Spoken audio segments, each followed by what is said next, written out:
Hello friends, welcome to my channel. આજે આપણે બનાવીશું ફુલાવર અને વટાણાનું શાક. જો તમે મારી ચેનલ પર નવા હો તો મારી ચેનલને સબસ્ક્રાઈબ કરજો, જેથી આવનારી નવી વિડીયોની નોટિફિકેશન તમને સૌથી પહેલાં મળી શકે. તો ચાલો આપણે રેસીપી સ્ટાર્ટ કરીશું. સૌપ્રથમ આપણે 4 ટેબલસ્પૂન જેટલું તેલ ગરમ કરવા મૂકીશું. તેલ ગરમ થાય એટલે સૌથી પહેલાં આપણે એમાં 2 નંગ મીડિયમ સાઇઝની ડુંગળી છે, એને આ રીતે એકદમ ફાઇન ચોપ કરવાની, એ નાખીશું. હવે આપણે ડુંગળીને 2 થી 3 મિનિટ સુધી થવા દઈશું.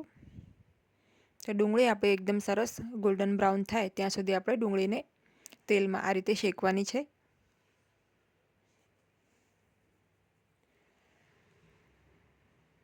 ત્યારબાદ આપણે આમાં 1 ચમચી જેટલી આદુ અને લસણની પેસ્ટ છે એ નાખીશું. ગેસની ફ્લેમને મીડિયમ રાખીશું અને 1 મિનિટ આ પેસ્ટને આપણે સાતળી લઈશું.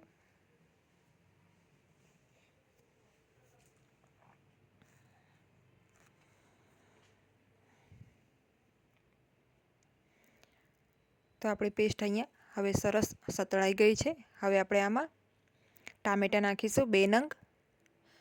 તો 2 મોટી સાઇઝના ટામેટાં હતા, એને એકદમ ઝીણા આપણે સમારી લેવાના છે અને આપણે આ ટામેટાં એકદમ સોફ્ટ થાય ત્યાં સુધી આપણે એને કૂક કરીશું. તો ટામેટાં ઝડપથી સોફ્ટ થઈ જાય એના માટે આપણે સોલ્ટ નાખી દઈએ. તો સ્વાદ પ્રમાણે આપણે મીઠું એડ કરી દઈશું. સારી રીતે મિક્સ કરી લઈશું એક વખત. અને ટામેટાનું બધું જ પાણી બળી જાય, ટામેટાં સરસ સોફ્ટ થઈ જાય અને તેલ સેપરેટ થાય ત્યાં સુધી આપણે આ ટામેટાને કૂક કરીશું. તો લગભગ 5 થી 6 મિનિટમાં જ ટામેટાં આપણા સરસ કૂક થઈ ગયા છે.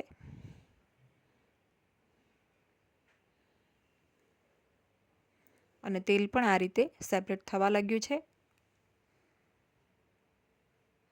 તો હવે આપણે થોડા મસાલા નાખી દઈશું. અડધી ચમચી હળદર પાવડર નાખીશું. 1 ચમચી લાલ મરચું પાવડર નાખીશું. સાથે ધાણા જીરુંનો પાવડર છે એ નાખીશું. 1 ચમચી અને સારી રીતે બધા મસાલાને આપણે મિક્સ કરી લઈશું. ગેસની ફ્લેમને આપણે એકદમ લો કરી દઈશું હમણાં. અને આ મસાલાને 1 જ મિનિટ આપણે આ રીતે થવા દઈશું. 1 મિનિટ પછી આપણે આમાં 1/4 કપ જેટલું પાણી નાખીશું. અને આ પાણી સરસ રીતે બળી જાય ત્યાં સુધી આપણે આ મસાલાને થવા દઈશું. તો પાણી નાખવાથી મસાલા બળતા નથી અને મસાલા એકદમ સારી રીતે શેકાય છે, એટલે પાણી નાખવું ખૂબ જરૂરી છે. આનાથી શાકમાં સ્વાદ પણ ખૂબ જ સરસ આવે છે.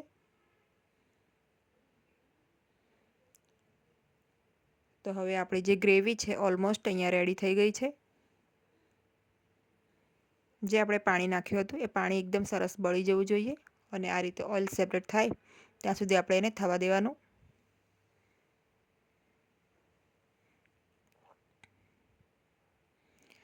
હવે આપણે આમાં 1 કપ જેટલા લીલા વટાણા છે એ નાખીશું.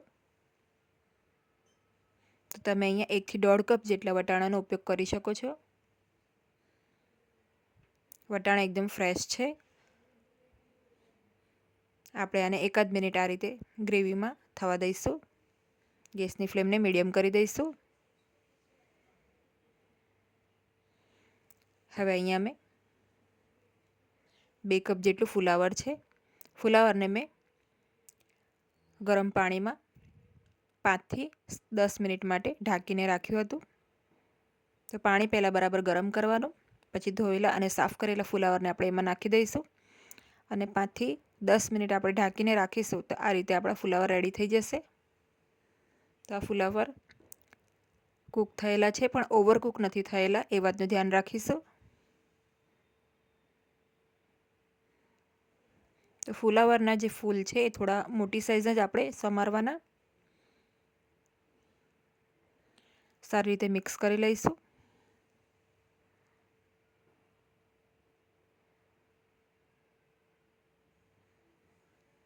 તો આપણે હળવા હાથે મિક્સ કરવાનું છે, ફુલાવર તૂટે નહીં એનું ધ્યાન રાખીશું.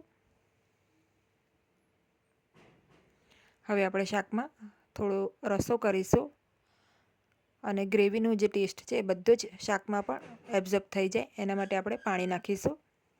તો અહીંયા મેં 1 કપ જેટલું પાણી નાખ્યું છે. પાણી નાખ્યા બાદ આ રીતે સરસ રીતે મિક્સ કરી લઈશું અને આપણે આને મીડિયમ ફ્લેમ ઉપર 5 થી 7 મિનિટ માટે કૂક કરીશું, જેથી બધું પાણી બળી જાય અને ગ્રેવીનો જે ટેસ્ટ છે એ બધો સરસ ફુલાવરમાં આવી જાય.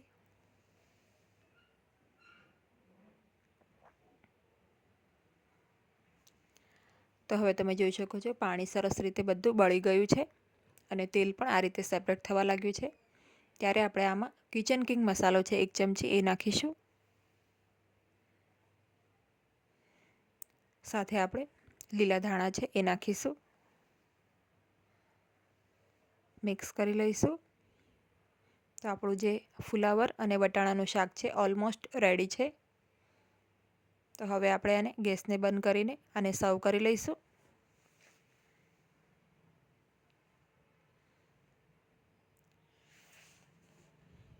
તો રેડી છે આપણું ફુલાવર વટાણાનું શાક. આને તમે પૂરી અથવા પરાઠા સાથે ખાઈ શકો છો. ખૂબ જ ટેસ્ટી લાગે છે. ઇવન તમે આને ફુલકા સાથે પણ ખાશો તો પણ એકદમ સરસ લાગશે. તો આ સિઝનમાં આ શાક ચોક્કસ ટ્રાય કરજો. એકદમ ફટાફટ બની જાય એવી રેસીપી છે. જો તમને મારી આજની આ રેસીપી ગમી હોય તો વિડીયોને લાઇક અને શેર કરજો અને મારી ચેનલને સબસ્ક્રાઈબ કરજો. Thanks for watching.